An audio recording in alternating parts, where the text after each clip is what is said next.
problem is that sometimes politicians, in fact most times, fall victims of their own propaganda. Right? So when Mr. Modi and the BJP talked about 2014 Lok Sabha elections, I heard all those speeches, you know.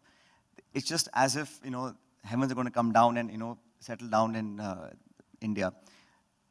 You can propagate an idea, you can promise things, but people will ultimately judge you after time has gone by and what you promised and what you delivered. Now you said, and you already forbidden me from pointing out what all is wrong, which I'm not going to do. I think people here are well aware of what's going on. But I think the Congress party, just to summarize, you know, it's an old party, but it has been centrist. It has a set of leadership across the country which has divergent views. You know, you have congressmen from Kerala who are leftist. You have extreme people who want open economy. You have all sorts of people. So Congress, I think, reflects the complexity and the diversity that India represents, which I think is something that's missing in the BJP. They may be a national party, but I don't think the germination of thoughts of all different shades and hues are included in the decision making at the level of the BJP central leadership. Congress, I think, has a proud history of having people from all sorts. I remember in the working committee meetings 15, 20 years ago, even now, people would actually oppose each other, which I think is a healthy thing. If you debate, you discuss, you disagree, but ultimately, when you've said your piece, it's on record, people know what you stand for, the larger consensus is built and the policy is formed. And the Congress party traditionally has been a little bit left of center, but then you have, you know, Mr. Chidambaram or Dr. Manmohan Singh who really opened up the economy, did wonders for our GDP growth.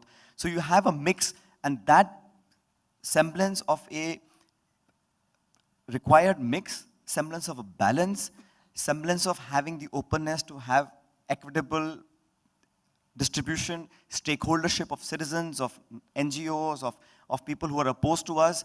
Don't forget, Pandit Nehru in the first cabinet had ministers from the left parties, just to tell the world that, you know, we are one country. We don't have to be enemies. We can be competitors, which we are, we should be.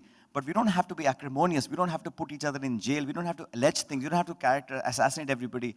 And that sadly has happened in the last 4 or 5 years. I'm frankly much more worried about the politics of what's happening as opposed to the policies of the government, because the bureaucrats and the larger parliament takes care of most policy issues, you know, foreign, economic, etc. We can find faults as we have been. But what's happening is the atmosphere is getting less and less conducive. So when that happens, you set off a very bad precedent. People watch you. Young people, when they watch politicians on YouTube or on Algebra or on television, don't go off being positive anymore. And that's not what we should be doing. We've got to present to the people, here's India's polity. We have differences, we disagree, and fundamentally so. I make no bones about it. There are people in politics whose views I do not accept. But it doesn't mean that we can't engage, we can't talk. And unless I hear the other person out, you will never know how right or wrong you were. And I think not just politicians, but across the world and India especially, you learn the most from people who are least like you.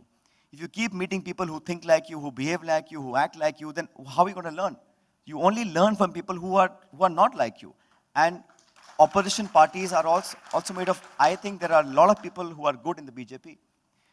But it doesn't mean that they are allowed to make all the decisions. And it's my job as an opposition party to make the people accountable, answerable, ask the right questions. It's not about finding faults, right? Even you can find a fault. But I think your opposition is not as much as perhaps my opposition, because that's my job. You can ask questions on a platform, on television, as a journalist, but my political responsibility, my constitutional responsibility, my moral responsibility is to be able to check when I feel things are going wrong. And if I don't do that, then I'm not doing my job. The opposition's job, Shoma, is probably as important as the government's job. That's why you need a very, very strong, credible opposition to be able to strike a balance, because what happens is, when you get majority, we have over-centralization of power, decision-making gets it's a large country. 1/6 of mankind, 3 people can't run that country. It's just not possible.